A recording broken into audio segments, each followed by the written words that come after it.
दोस्तों, अगर आप एक कंपनी हैं, चाहे आप वन पर्सन कंपनी हैं, चाहे आप प्राइवेट लिमिटेड कंपनी हैं या आप एक पब्लिक कंपनी हैं, तो आज का ये वीडियो आपके लिए है। क्योंकि आज के इस वीडियो में मैं बात करने वाला हूं एक ऐसी कंप्लायंस के बारे में जो एक्चुअली में हर कंपनी को आरओसी पर फाइल करनी होती है। जी हां दोस्तों, मैं आज बात कर रहा हूं डीपीटी 3 फॉर्म के बारे में।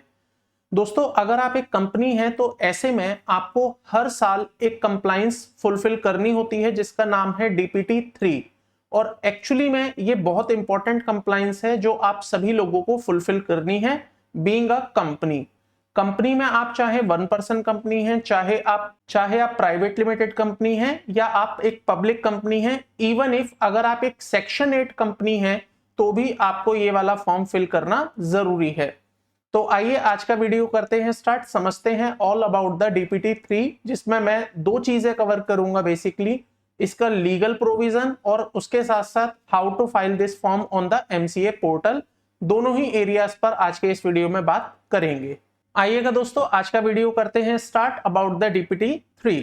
दोस्तों, सबसे पहले बात कर लेते हैं डीपीटी 3 के लीगल प्रोविजंस को लेकर कि ये किसके ऊपर एप्लीकेबल होगा, डीपीटी 3 की ड्यू डेट क्या रहती है, डीपीटी 3 अगर आप फाइल नहीं करते हैं तो उस केस में आपके ऊपर क्या कॉन्सिक्वेंसेस अराइज हो जाएंगे, डीपीटी 3 में एक्चुअली कौन कौन सी इंफॉर्मेशन हैं जो आपको रिपोर्ट करनी है, डीपीटी 3 एक्चुअली में कब स्टार्ट हुआ था, इसके बारे में भी हम आज के इस वीडियो में बात करेंगे।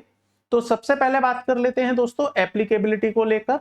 यहां पर देखिएगा, every company other than the government company, इसका मतलब गवर्नमेंट कंपनी को यहां पर एग्जेम्पशन दे दी गई है, उनको ये डीपीटी 3 फाइल करने की जरूरत नहीं है। लेकिन अगर आप अदर देन गवर्नमेंट कंपनी है, इररिस्पेक्टिव ऑफ द फैक्ट कि आप पब्लिक हैं, प्राइवेट हैं या वन पर्सन कंपनी है या आप सेक्शन 8 कंपनी है, आपको डीपीटी 3 फाइल करना जरूरी है। Shall file a one time return of the outstanding receipt of money. अच्छा, मैं आगे बढ़ूं इससे पहले मैं इस मुद्दे पर बात करना चाहूंगा, वन टाइम रिटर्न क्या है। दोस्तों, डीपीटी 3 जो एक्चुअली में स्टार्ट हुआ था वो 2019 में हुआ था एमसीए की तरफ से। तो 2019 में इन्होंने सबसे पहले जब इस फॉर्म को स्टार्ट किया तो एक्चुअली में उन्होंने 1 अप्रैल 2014 से लेके 31 मार्च 2019 तक के बीच की एक सिंगल रिटर्न मांगी।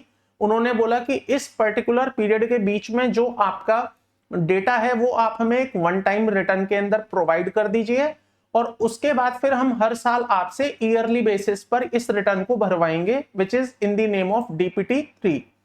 तो यहां पर ये वाला जो आप क्लॉज देख रहे हैं ये वन टाइम का क्लॉज है। हालांकि आज ये क्लॉज एप्लीकेबल नहीं होता है प्रैक्टिकली, क्योंकि आज हम 2024 में बैठे हैं और हम 2024 में ऑब्वियसली 2019 की रिटर्न नहीं भर रहे हैं। तो जब ये नया फॉर्म आया था, जब ये प्रोविजन इंसर्ट हुआ था, उस समय पर ये पॉइंट डाला गया था, बट स्टिल ये पॉइंट आपको जानना जरूरी है ताकि आपको पता चले कि ये डीपीटी 3 कब आया था। और आज की डेट में डीपीटी 3 की सिचुएशन ये है कि अब ये हर साल जाता है। और इसके नीचे वाले क्लॉज में अगर आप ध्यान से देखेंगे तो यहां पर मैंने लिखा भी हुआ है, additionally this return needs to be file annually. इसका मतलब ये वाली तो रिटर्न भरनी ही भरनी है जिन लोगों ने 2019 में पहली बार इस फॉर्म को भरा, that is a one time return. और वन टाइम रिटर्न के अलावा उनको अब एनुअली अपनी डीपीटी 3 और फाइल करनी है। तो इस पूरे पैराग्राफ को फिर से देख लेते हैं। Every company other than the government company shall file a one time return of outstanding receipt.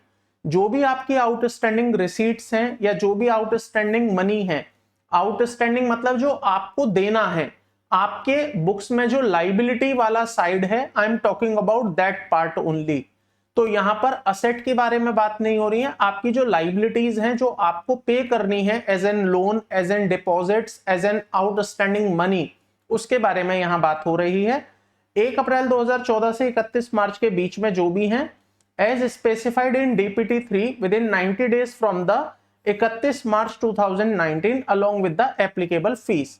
तो ये उस समय की ड्यू डेट रही थी। खैर, एज आई सेड कि ये क्लॉज अब आपके काम का नहीं है प्रैक्टिकली, अब आपके काम का है दोस्तों ये वाला पैराग्राफ, जिसमें ये कहा जा रहा है कि इसके अलावा आपको हर साल ये फॉर्म फाइल करना पड़ेगा। और इस फॉर्म को फाइल करने के लिए जो आपको ड्यू डेट मिलेगी वो मिलेगी दोस्तों 30th June of the every year. तो एग्जाम्पल के लिए मैं फाइनेंशियल ईयर अगर 23-24 का डीपीटी 3 फाइल करना चाहता हूं तो मेरी जो ड्यू डेट रहेगी वो 30 जून 2024 रहेगी। तो अब आप समझ सकते हैं कि जो 30 जून 2024 आने वाली है उस पर आपको यह फॉर्म फाइल करना है, और जो प्रोसेस हम इस पर्टिकुलर ईयर के लिए फॉलो करेंगे अनलेस एंड अनटिल की कोई चेंज ना आ जाए फॉर्म में, वो प्रोसेस हर साल के लिए सेम रहेगा।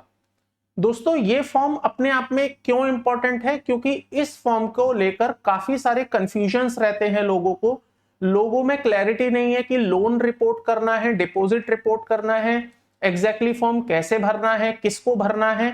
तो वो सारी चीजें हम आज के इस सेशन में कवर करने वाले हैं। बात करते हैं दोस्तों पर्पस क्या है इस पर्टिकुलर फॉर्म का। तो देखिए यहां पर ना आरओसी बस ये जानना चाहती है कि आपके जो बुक्स में लोन्स हैं, आपकी बुक्स में जो आउटस्टैंडिंग मनी है वो किस किस से पर्टेन करती है, तो वो एक इंफॉर्मेशन, ताकि लोगों का इंटरेस्ट प्रोटेक्ट हो सके, जो क्रेडिटर्स हैं उनका पैसा ना डूबे, इस पर्टिकुलर पर्पस के साथ इन्होंने इस फॉर्म को इंट्रोड्यूस किया था। हालांकि पर्पस इसका बहुत बड़ा वाइड है, लेकिन मैंने फिर भी एक छोटा सा समरी यहां पर दिया हुआ है, देखिएगा। This form provides a comprehensive overview of a companies deposit related activities including the detailed information on the deposit, outstanding loans and any amount received that do not qualify as an deposit। तो यहां पर दो चीजें हैं दोस्तों जो आपको importantly समझनी है। एक है डिपॉजिट्स, इसका मतलब कोई कंपनी अगर डिपॉजिट रिसीव कर रही है तो उसके बारे में इंफॉर्मेशन देनी है उसको, और दूसरा है ऐसा कोई लोन या advances which is not considered as deposit। इसका मतलब मैं सीधे सीधे तौर पर यह कह सकता हूं कि अगर किसी कंपनी ने कोई लोन या एडवांसेस ले रखे हैं जिसको कि हम डिपॉजिट की डेफिनेशन में कवर नहीं कर रहे हैं, उसकी भी रिपोर्टिंग आपको इस फॉर्म के अंदर देनी है। तो सीधे सीधे तौर पर मैं कह सकता हूं दोस्तों ये आपकी बैलेंस शीट है, बैलेंस शीट में लाइबिलिटी साइड है, तो लाइबिलिटी में जो जो आपके पास लाइबिलिटीज आ रही हैं वो सब आपको यहां पर रिपोर्ट करनी है। अब यहां पर एक चीज समझ लीजिएगा दोस्तों, प्राइवेट लिमिटेड कंपनियां डिपॉजिट्स रिसीव नहीं कर सकती हैं फ्रॉम द पब्लिक, और पब्लिक कंपनियां जनरली पब्लिक से डिपॉजिट्स रिसीव करती हैं, जनरली करती हैं।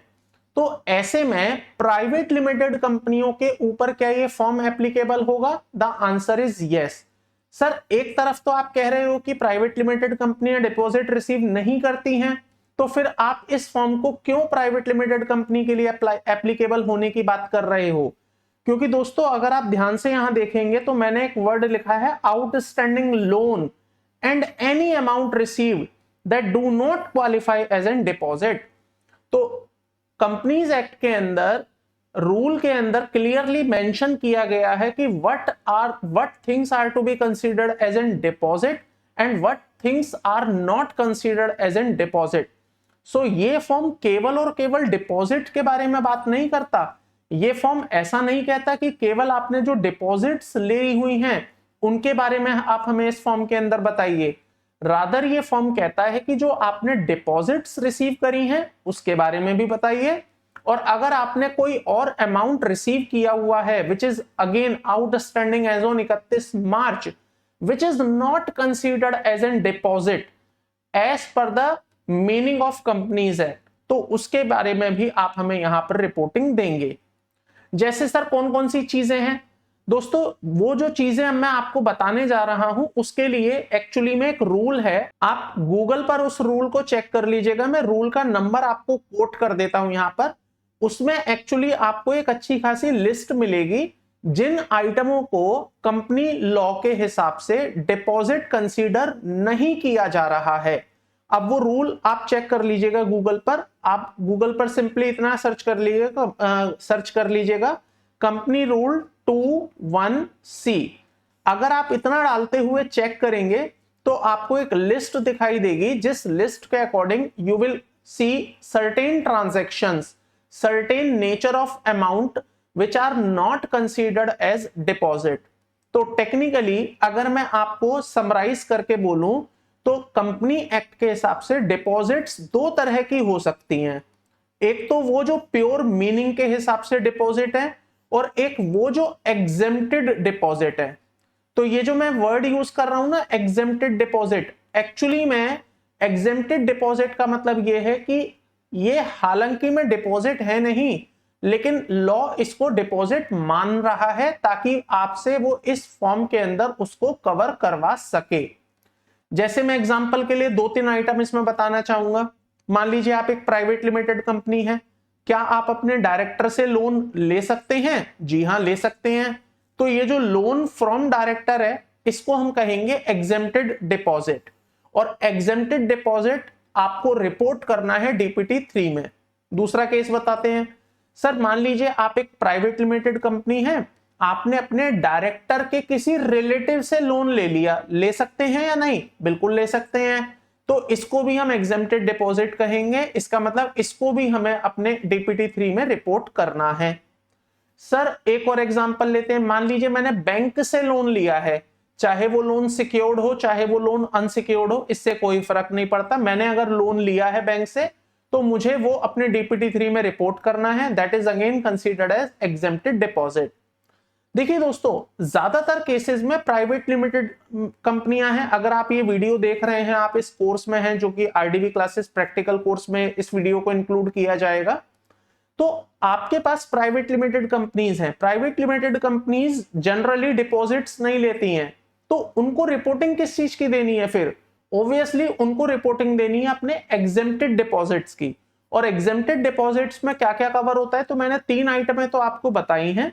मोटे मोटे तौर पर हर कोई एडवांस, हर कोई लोन जो आपने रिसीव कर रखा है, weather it is from public, weather it is from bank, weather it is from any other person, that will be considered as loan and advances, and that will be considered as exempted deposit, and that has to be reported under DPT 3। तो यहां पर दोस्तों मैंने बस एक question का answer करने की कोशिश करी है कि प्राइवेट लिमिटेड कंपनियां अगर डीपीटी 3 फाइल करती हैं तो वो क्या रिपोर्ट करेंगी।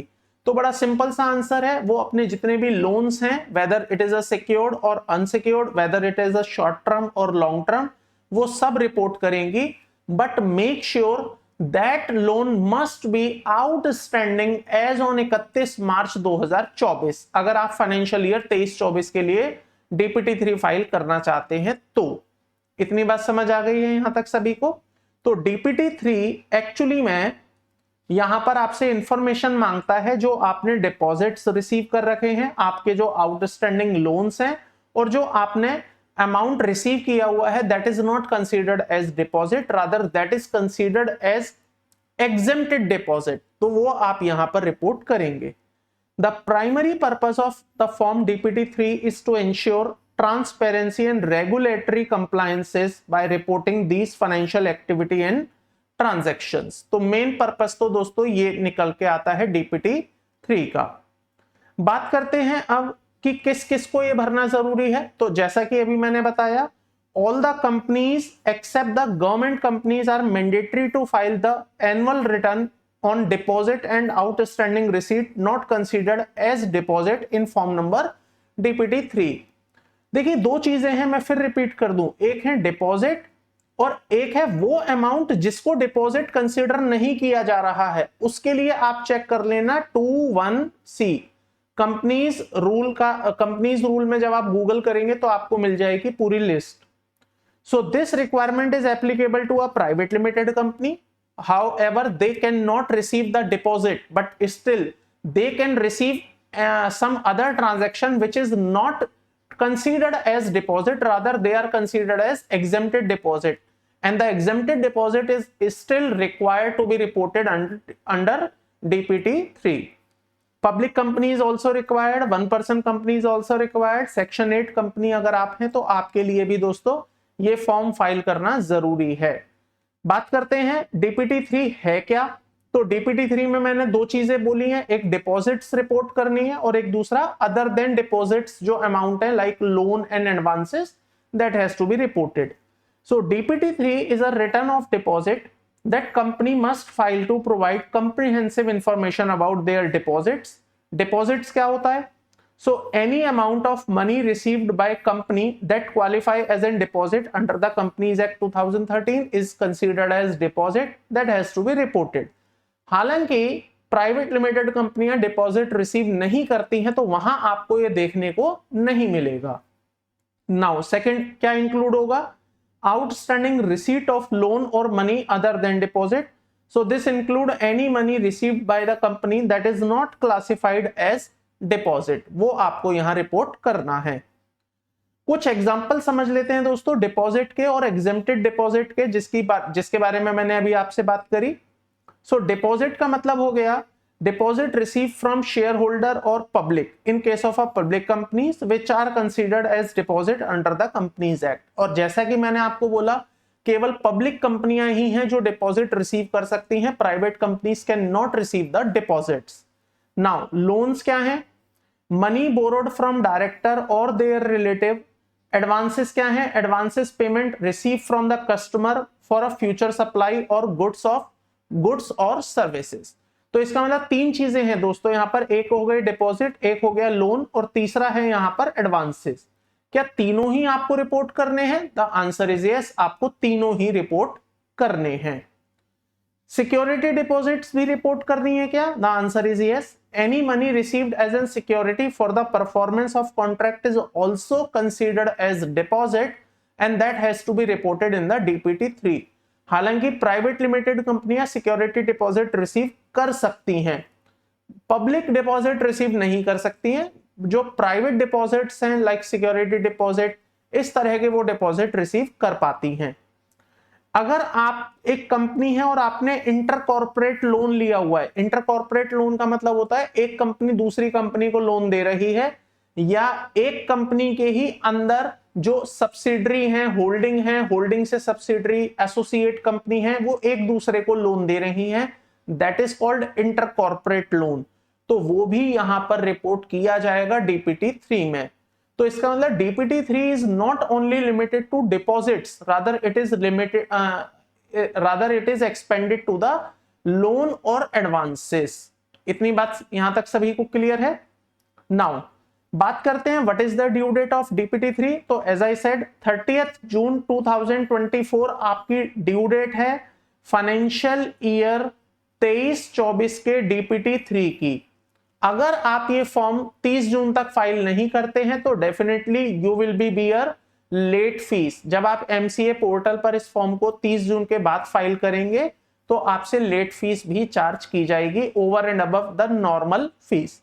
ये फीस के साथ ही फॉर्म जमा होगा, फ्री में जमा नहीं होता है। So the due date of filing of annual return of DPT 3 is 30th June every year. For instance the financial year 23-24 the deadline is 30th June 2024। इतनी बात यहां तक क्लियर है दोस्तों। डीपीटी 3 फाइलिंग से कुछ एंटिटीज को एग्जेम्पशन मिली हुई है। इसका मतलब कुछ एंटिटीज हैं जो डीपीटी 3 फाइल नहीं करेंगी, उनको एग्जेम्पशन दे दी गई है।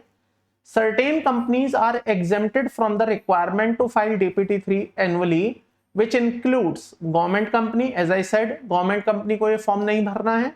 अगर कोई कंपनी NBFC है, नॉन बैंकिंग फाइनेंशियल कंपनी है, तो उसको भी ये DPT-3 फाइल करने की जरूरत नहीं है।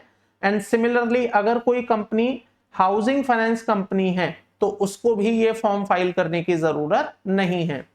सो केवल 3 एंटिटियां या 3 टाइप ऑफ एंटिटीज हैं जिनको ये एग्जेम्पशन दी गई है। Rest all are required to be file DPT 3। एक क्वेश्चन आता है क्या एलएलपी को डीपीटी 3 भरना है? The answer is no, LLP को डीपीटी 3 फाइल करने की जरूरत नहीं है because it is applicable only to the companies. LLP is not a company, हालांकि उसको गवर्नड एमसीए पोर्टल पर ही किया जाता है, आरओसी ही उसको मैनेज करती है, but still they are not liable to file the DPT 3। आइएगा दोस्तों अब बात करते हैं, अगर आप नॉन कंप्लायंस करते हैं, अगर आप DPT 3 फाइल नहीं करते हैं तो उस केस में क्या होगा। बहुत ही ज्यादा मेजर एक्शंस आपके ऊपर लिए जा सकते हैं दोस्तों। अगर आप देखेंगे तो यहां पर आपको भी लिटरली ऐसा ही लगेगा कि इतनी हैवी पेनल्टी आपके ऊपर चार्ज की जा सकती है in case you fails to file the DPT 3। So failing to comply the DPT-3 filing requirement can leads to severe penalty. Point number 1, section 73 के मुताबिक आपके ऊपर कम से कम 1 करोड़ रुपए की पेनल्टी लगाई जा सकती है और twice the amount of deposit which ever is lower. इसका मतलब जो आपके डिपॉजिट्स हैं जो आपको रिपोर्ट करने चाहिए थे उसका डबल अमाउंट या फिर 1 करोड़ रुपए, विच एवर इज लोअर, ये कम से कम आपके ऊपर पेनल्टी लगाई जा सकती है, जिसको कि बढ़ाकर 10 करोड़ रुपए तक भी किया जा सकता है। दूसरा पॉइंट, जो ऑफिसर इन डिफॉल्ट हैं, इसका मतलब जो ऑफिसर, ऑब्वियसली कंपनी के केस में डायरेक्टर्स आर द ऑफिसर, तो जो ऑफिसर इन डिफॉल्ट हैं, जिन्होंने ये डिफॉल्ट किया, इस फॉर्म को फाइल ना करने का जिन्होंने डिफॉल्ट किया, they will be liable for 7 year imprisonment. इसका मतलब उन डायरेक्टर्स को भी 7 साल की जेल हो सकती है अगर they fails to comply the DPT 3 requirement. So the imprisonment up to 7 year and fine of at least 25 lakh which may be extended up to 2 crores, ये उनके ऊपर चार्ज किया जा सकता है। And as per rule number 21, 5,000 रुपए का भी फाइन कंपनी के ऊपर लगाया जा सकता है और ईच ऑफिसर इन डिफॉल्ट के ऊपर भी लगाया जा सकता है अगर कॉन्ट्रावेंशन कंटिन्यू रहती है। इसका मतलब आरओसी एमसीए ने आपको नोटिस भेजा और आप उसका रिप्लाई नहीं कर रहे हैं, आपने अभी तक अपना डीपीटी 3 फाइल नहीं किया, तो उस केस में हर डायरेक्टर के ऊपर, हर पर्सन इन डिफॉल्ट के ऊपर और कंपनी के ऊपर 5-5 हजार रुपए की पेनल्टी भी लगाई जा सकती है। साथ में 500 रुपए पर डे के हिसाब से फाइन भी लगाया जा सकता है। तो देखिए दोस्तों, डीपीटी 3 फाइल ना करने का कितना मेजर एक्शन आपके ऊपर लिया जा सकता है in form of penalty, in form of consequences, वो आप यहां पर देख सकते हैं। तो मेक श्योर कि आप अपना डीपीटी 3 जरूर फाइल करें, आप इसको स्किप ना करें। तो दोस्तों, ये तो हो गई कुछ बातें लीगल प्रोविजंस को लेकर कि डीपीटी 3 किसको भरना है, डीपीटी 3 में क्या रिपोर्ट करना है, डीपीटी 3 ना भरने का क्या नुकसान होगा। अब बात कर लेते हैं डीपीटी 3 एक्चुअली में भरना कैसे है। दोस्तों, एमसीए पोर्टल पर आपको मालूम होगा आज की डेट में 2 पोर्टल काम करते हैं, एक वर्जन 3 और एक वर्जन 2, जिसको कि हम V2 और V3 के नाम से जानते हैं। तो ये जो डीपीटी 3 फॉर्म है ये एक्चुअली में V3 के अंदर माइग्रेट हो चुका है। इसका मतलब अगर आप डीपीटी 3 फाइल करना चाहते हैं तो अब आपको वर्जन 3 में लॉगिन करना पड़ेगा। लॉगिन करने के बाद आप वहां पर इस फॉर्म को फाइल कर पाएंगे। तो अब मैं आपको सीधा लिए चल रहा हूं एमसीए पोर्टल पर, जहां पर मैं आपको प्रैक्टिकली एक फॉर्म फिल करके दिखाऊंगा कि किस प्रकार से आप इस फॉर्म को फिल करते हैं। हालांकि मैं एक रियल डेटा पर वो फॉर्म फिल करके आपको नहीं दिखाऊंगा, मैं जो भी डेटा लूंगा वहां पर वो जस्ट एक रैंडम नंबर्स होंगे। हालांकि मैं पूरा फॉर्म आपको एक्सप्लेन कर दूंगा कि कौन से पर्टिकुलर पॉइंट में आपको कौन कौन सी वैल्यूज और कहां से वो वैल्यूज आपको भरनी है। तो आइए सीधा चलते हैं एमसीए पोर्टल पर। देखिएगा दोस्तों, ये मैं आ गया हूं एमसीए पोर्टल पर। यहां पर अगर आप डीपीटी 3 फाइल करना चाहते हैं तो सिंपली सबसे पहले आपको यहां पर अपने आप को लॉगिन करना होगा। लॉगिन करने के बाद V3 में लॉगिन करिएगा, ध्यान रहे इस बात का, V3 में आप लॉगिन करेंगे। लॉगिन करने के बाद आपको इस एक ऑप्शन पर आना है एमसीए सर्विस। एमसीए सर्विस में आपको एक ऑप्शन दिखाई देगा कंपनी ई फाइलिंग का। कंपनी ई फाइलिंग वाले ऑप्शन पर आने के बाद आपको यहां पर एक ऑप्शन दिखाई देगा deposit related filings. Deposit related filing में अंदर फर्दर आपको एक ऑप्शन दिखाई देगा form DPT 3 return of deposit. आपको सिंपली इस फॉर्म पर क्लिक करना है। क्लिक करने के बाद you will be able to see, यहां पर फॉर्म डीपीटी 3 आपका ओपन हो गया है। ओपन होने के बाद अब आपको कुछ बेसिक इंफॉर्मेशन यहां पर देनी है ताकि वो कंपनी की इंफॉर्मेशन कैप्चर कर पाए। देन उसके बाद आपको स्पेसिफिक इंफॉर्मेशन प्रोवाइड करनी है about your deposits and that loan and advances which is not considered as deposit। तो टेक्निकली मैं उसको कहूंगा exempted deposits। तो क्योंकि हम एक प्राइवेट लिमिटेड कंपनी के केस में फॉर्म भर रहे हैं, तो प्राइवेट लिमिटेड कंपनियां क्योंकि डिपॉजिट रिसीव नहीं कर सकती हैं, तो ऐसे में उन्होंने अपने अमाउंट रिपोर्ट करने हैं जो कि उन्होंने एज एन लोन ले रखा है, चाहे वो डायरेक्टर से है, चाहे वो अदर देन डायरेक्टर है, चाहे वो बैंक से है, चाहे वो किसी अपने रिलेटिव से लिया है, या चाहे उन्होंने अपनी किसी और कंपनी से लिया हुआ है। तो यहां पर सबसे पहले आपको CIN नंबर डालना है उस कंपनी का जिस कंपनी के लिए आप ये फॉर्म भरने जा रहे हैं। तो यहां पर मैं कंपनी का CIN नंबर एंटर कर देता हूं जिस कंपनी के लिए मैं फॉर्म भर रहा हूं। ये देखिए, जैसे ही मैंने यहां पर CIN नंबर डाला आप सिंपली क्लिक करेंगे तो आपके सामने कंपनी का नाम आ जाएगा, कंपनी का एड्रेस आ जाएगा, ईमेल आईडी आ जाएगा। यहां तक तो चीजें बेसिक हैं। अब यहां से आपको समझना है पॉइंट नंबर 3 किस बारे में बात करता है। तो पॉइंट नंबर 3 आपसे पूछता है दोस्तों पर्पस ऑफ द फॉर्म, आप ये फॉर्म क्यों भरने आए हैं। तो देखिए यहां पर दो मेजर पॉइंट हैं। पहला, या तो आप ये एनुअल रिटर्न भर रहे हैं या आप ये पहली बार वाली रिटर्न भर रहे हैं जो कि 2019 में भरी गई थी।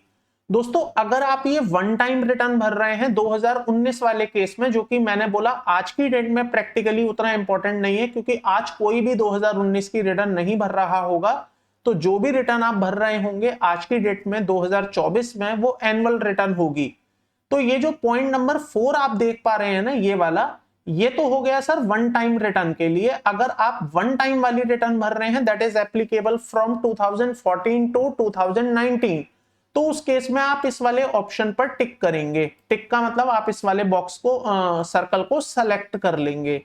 लेकिन अगर आपका ये वाला केस नहीं है, वन टाइम रिटर्न नहीं है, आपकी रिटर्न है एनुअल रिटर्न, तो दोस्तों आपके लिए ये ऊपर वाले 3 सर्कल हैं जो काम के हैं। अब इन 3 में से कौन सा सर्कल काम का है वो समझिए। देखिए अगर आप रिटर्न भर रहे हैं डिपॉजिट की, डिपॉजिट का मतलब पब्लिक कंपनी के केस में जो डिपॉजिट्स होती हैं उसकी रिटर्न भर रहे हैं, तो आप सेलेक्ट करेंगे इस वाले ऑप्शन को, पहले वाले ऑप्शन को। मैं आपको हाईलाइट करके दिखा देता हूं, आप सेलेक्ट करेंगे इस वाले ऑप्शन को। और अगर मान लीजिए आप एक प्राइवेट लिमिटेड कंपनी है और आप loan from director, loan from bank, loan from relative, loan from any other company, advances receive from the customer, इन सब चीजों की रिपोर्टिंग करने आए हैं, टेक्निकली जिसको मैं कहता हूं एग्जेम्प्टेड डिपॉजिट, तो उसकी रिपोर्टिंग करने के लिए दोस्तों आपको सेलेक्ट करना है ये वाले ऑप्शन को, जो कि मेरे पॉइंट नंबर 2 पर है। मतलब आप देखिए मैं इसको सेलेक्ट करके दिखा देता हूं, ये वाला ऑप्शन आपको सेलेक्ट करना है पॉइंट नंबर 2 पर, जो है पॉइंट लिखा हुआ नहीं है, हालांकि दूसरे नंबर पर आपको दिखेगा। अब बात आती है सर, मान लीजिए कोई एक ऐसी कंपनी जो कि पब्लिक कंपनी है फॉर एग्जांपल, और वो डिपॉजिट भी रिसीव करती है पब्लिक से, साथ में उसने कुछ लोन्स भी ले रखे हैं, तो वो कौन से ऑप्शन को सेलेक्ट करेगी। अगर वो केवल पहले वाले ऑप्शन को सेलेक्ट करती है तो इसके अंदर आपको कहीं पर भी एग्जेम्प्टेड डिपॉजिट का ऑप्शन नहीं मिलता। अगर आप दूसरे वाले ऑप्शन को सेलेक्ट करते हो तो इसमें आपको डिपॉजिट्स का ऑप्शन नहीं मिलता। तो दोस्तों पॉइंट नंबर जो 3 है, इसका मतलब तीसरे नंबर पर जो पॉइंट है वो एक्चुअली में कॉम्बिनेशन है इन दोनों का। तो पॉइंट नंबर 1 और पॉइंट नंबर 2 का जो कॉम्बिनेशन बनेगा वो पॉइंट नंबर 3 में आकर बनेगा। तो देखिए अगर तो आप केवल डिपॉजिट की रिटर्न भरने जा रहे हैं तो सेलेक्ट द पॉइंट नंबर 1। अगर आप एग्जेम्प्टेड डिपॉजिट रिपोर्ट करने जा रहे हैं then select the point number 2। और अगर आप दोनों की साथ में एक साथ इंफॉर्मेशन भरने जा रहे हैं, जो कि आपके केस में अगर एप्लीकेबल होती है, तो select the point number 3। Point number 2 select करूंगा दोस्तों मैं, क्योंकि मैं एक प्राइवेट लिमिटेड कंपनी का फॉर्म भरने जा रहा हूं, और प्राइवेट लिमिटेड कंपनियां क्योंकि डिपॉजिट रिसीव नहीं कर सकती हैं, और ऐसे में मुझे जो ऑप्शन मिलता है मेरे लिए वो सेकंड वाला ही मिलता है। तो यहां पर देखिए सेकंड में लिखा हुआ है particular of the transactions by a company that is not considered as deposit as per rule number 21C, जिसके बारे में मैंने आपसे बात करी थी, of the companies acceptance of deposit rule 2014। Select करने के बाद फिर नीचे आपके सामने पॉइंट नंबर 4 आएगा, जिसमें आपसे पूछा जाएगा whether you are a public company और प्राइवेट। ऑटोमेटिकली प्राइवेट पर टिक है क्योंकि उसने ऑटोमेटिकली उठा लिया है पोर्टल से। देन आपसे पूछा जाता है whether the company is a government company और नॉट। The company is not a government company, तो सेलेक्ट द नो। यहां पर आपको बोलना है नो, नहीं मेरी कंपनी गवर्नमेंट कंपनी नहीं है। Then object of the company आपको बताने हैं, कंपनी का जो मेन ऑब्जेक्ट है, तो ये आप कहां से उठाएंगे, आर्टिकल ऑफ एसोसिएशन जो होते हैं, जहां सॉरी मेमोरेंडम ऑफ एसोसिएशन, जहां पर आपने कंपनी के ऑब्जेक्ट्स मेंशन करे होते हैं वो आप यहां लिख देंगे। तो मैं फिलहाल पूरा का पूरा ऑब्जेक्ट तो नहीं लिख रहा हूं, बस एक छोटा सा लाइन लिख देता हूं, ट्रेडिंग ऑफ गुड्स। यहां पर मैंने लिख दिया trading of goods, this is the objective of object of the company. Sir क्या सारे ऑब्जेक्ट लिखने हैं? No, it is not required कि आप सारे ऑब्जेक्ट लिखें, आप प्राइमरली 1 या 2 या 3 ऑब्जेक्ट्स यहां पर मेंशन कर सकते हैं। पॉइंट नंबर 7 है, अब आपसे पूछा जा रहा है whether deposit have been accepted from public, क्या आपने पब्लिक से कोई डिपॉजिट ली है? तो देखिए प्राइवेट लिमिटेड कंपनियां पब्लिक से डिपॉजिट नहीं ले सकती हैं, तो मुझे अनफॉर्चुनेटली यहां पर नो ही कहना पड़ेगा, और अगर ली हैं तो यस कहना पड़ेगा अगर पब्लिक कंपनी का केस है तो फिलहाल मैं यहां पर कुछ भी सेलेक्ट नहीं कर पा रहा हूं, ना तो मैं यस सेलेक्ट कर पा रहा हूं, ना ही मैं नो सेलेक्ट कर पा रहा हूं। उसका कारण यह है दोस्तों, प्राइवेट लिमिटेड कंपनियां पब्लिक से डिपॉजिट ले ही नहीं सकती, तो यहां पर कोई मतलब ही नहीं बनता यस और नो का। अब आगे आपसे पूछता है पॉइंट नंबर 8 में, period for which the return is to be filed. आप कौन से पीरियड के लिए रिटर्न भर रहे हैं? तो यहां पर जो मैं रिटर्न भर रहा हूं वो मेरा है 31 मार्च 2024। तो यहां पर मैं सिंपली सेलेक्ट कर लूंगा 31 मार्च 2024। देन इसके बाद फिर पॉइंट नंबर बी अनहाइलाइटेड है, आपको इसमें कुछ भी नहीं करना है। पॉइंट नंबर सी अनहाइलाइटेड है, आपको कुछ नहीं करना है। पॉइंट नंबर 9 पर आइएगा। पॉइंट नंबर 9 बात करता है आपसे आपकी नेटवर्थ के बारे में। आपको अपनी नेटवर्थ बतानी है और as per audited balance sheet बतानी है। अब सवाल ये उठता है, सर ऑडिटेड बैलेंस शीट कैसे बता सकते हैं?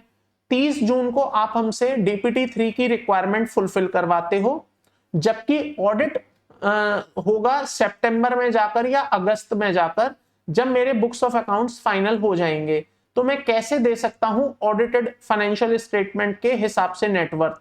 दोस्तों यहां पर ये कहीं नहीं लिखा है कि आपको ऑडिटेड फाइनेंशियल स्टेटमेंट की नेटवर्थ देनी है जिस साल का आप डीपीटी 3 भर रहे हैं। यहां पर लिखा है जो भी आपके पास लेटेस्ट ऑडिटेड बैलेंस शीट हो।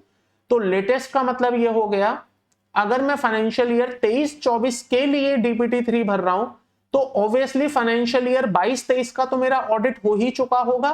तो उस ऑडिटेड बैलेंस शीट के हिसाब से जो मेरी नेटवर्थ बनती है आई मीन टू से फाइनेंशियल ईयर 22-23 की बैलेंस शीट में जो मेरी नेटवर्थ निकलती है वो मुझे यहां पर रिपोर्ट करनी है। अब रिपोर्ट करनी कैसे है? तो यहां पर देखिए आपके सामने ऑप्शंस नहीं आ रहे हैं कहीं पर भी कोई एडिटिंग करने के। तो ये ऑप्शंस आपके सामने तब आएंगे जब आप डिपॉजिट वाले ऑप्शन को सेलेक्ट करते हैं, इसका मतलब इस वाले ऑप्शन को। तो ऑब्वियसली ये वाला ऑप्शन प्राइवेट लिमिटेड कंपनी के केस में एप्लीकेबल नहीं होता है, देन आपको नेटवर्थ की रिपोर्टिंग नहीं करनी है। That has to be reported in case of a public companies जिन्होंने डिपॉजिट्स रिसीव करे हैं। तो ये मेरे लिए अनहाइलाइटेड है, इसका मतलब देयर इज नो रिक्वायरमेंट कि मैं पॉइंट नंबर 9 में कोई भी डेटा एंटर करूं। Point number 10 is still again not for you, because ये डिपॉजिट की बात करता है, इसको आप ब्लैंक छोड़ सकते हैं। ब्लैंक क्या छोड़ सकते हैं? आप एडिट कर ही नहीं पाएंगे, आप डाल ही नहीं पाएंगे। Point number 11 is again talking about the particular of the deposits, मतलब आपने जो डिपॉजिट्स रिसीव करे हैं उसका पर्टिकुलर दीजिए। बट क्योंकि मैंने ऊपर ऑप्शन ही प्राइवेट लिमिटेड कंपनी के हिसाब से सेलेक्ट किया हुआ है, और जो प्राइवेट लिमिटेड कंपनियां डिपॉजिट रिसीव कर ही नहीं सकती हैं, तो उनके लिए point number 10 point number 11 invalid हो जाता है। उनको यहां पर कुछ भी नहीं भरना है, इवन भरने ही नहीं दिया जाएगा। Similarly, point number 12 is also related to deposit, so it's not applicable for you. Point number 13, particular of the liquid assets, again not for you. ये भी deposits के केस में ही काम करता है, which is talking about the liquid deposits. तो ये भी आपके लिए नहीं है।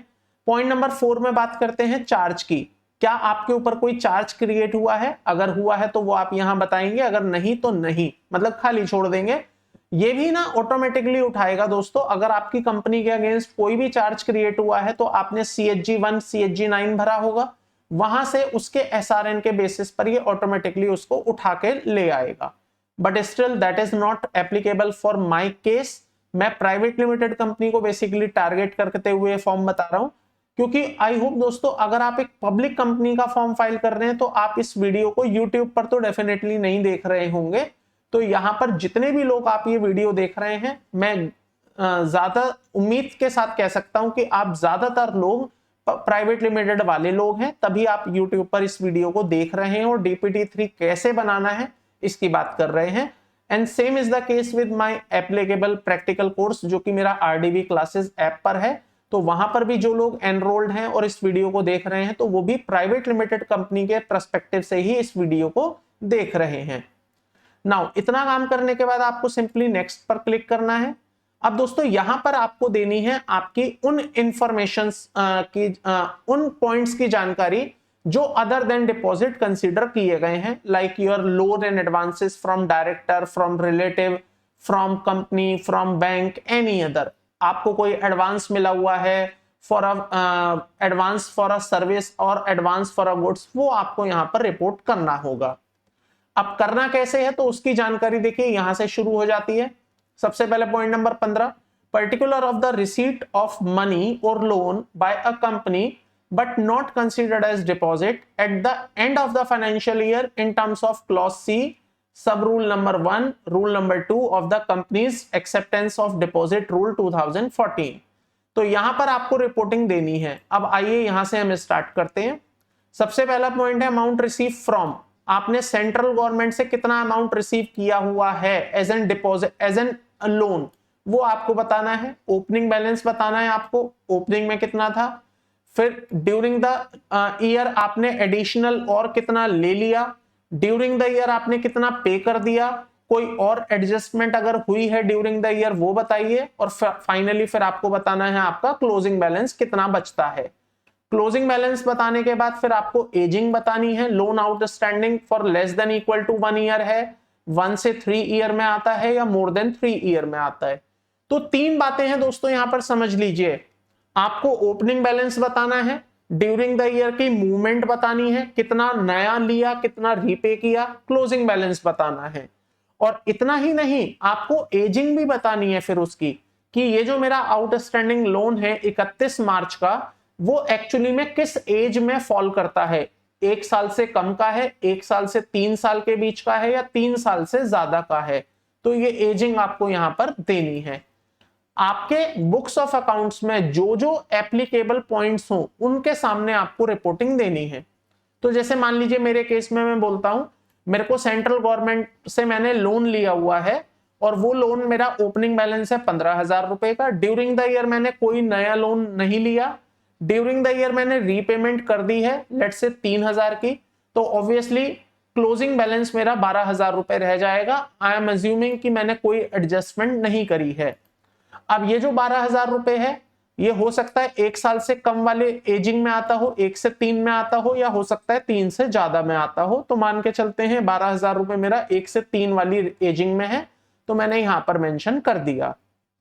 अब नीचे की तरफ आइए, फिर आपसे पूछता है आपने स्टेट गवर्नमेंट से भी कोई अगर अमाउंट लिया हुआ है तो वो यहां रिपोर्ट करिए। सेम केस लेता हूं, मैंने स्टेट गवर्नमेंट से भी 20,000 रुपए का ओपनिंग लिया हुआ है, मैंने ड्यूरिंग द ईयर 5,000 और ले लिया, ड्यूरिंग द ईयर मैंने 7,000 की रीपेमेंट कर दी, तो फाइनली मेरा 18,000 रुपए क्लोजिंग रह गया, और इसकी भी मुझे यहां पर एजिंग बतानी है।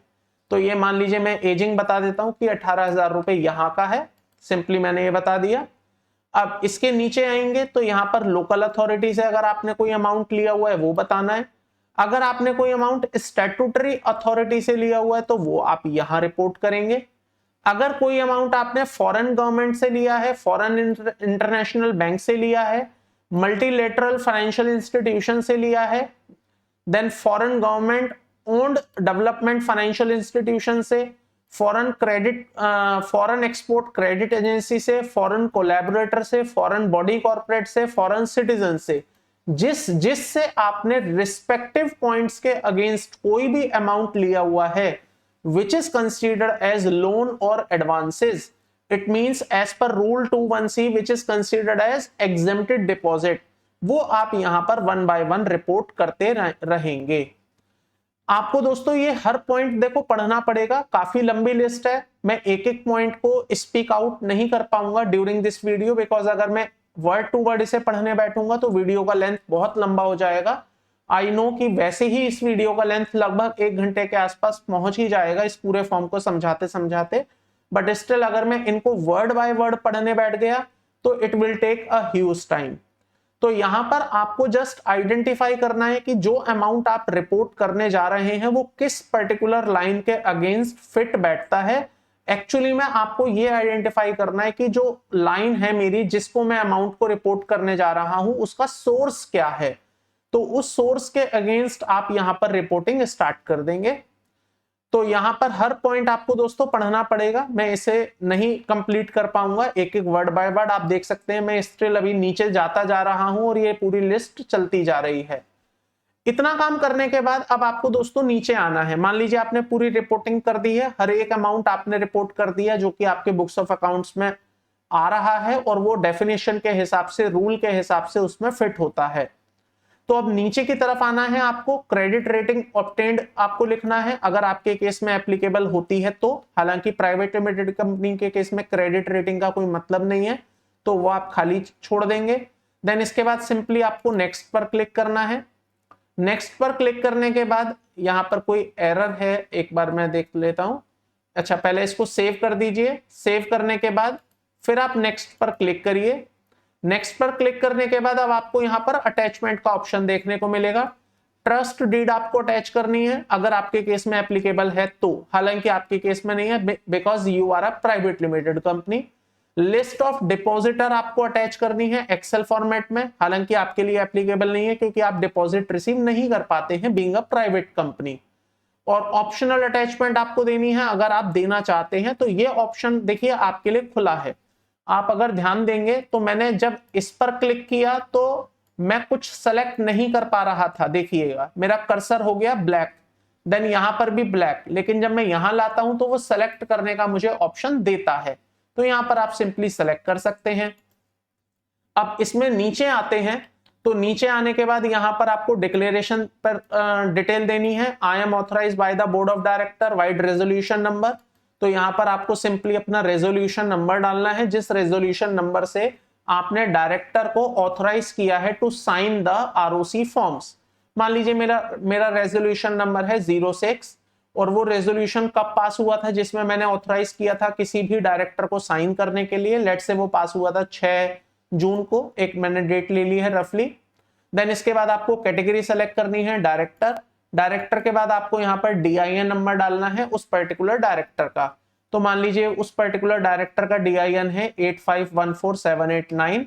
ये एंटर करने के बाद आप सिंपली इसको सेव करिए। सेव करने के बाद यहाँ पर फर्दर आपको नेक्स्ट पर क्लिक करना है।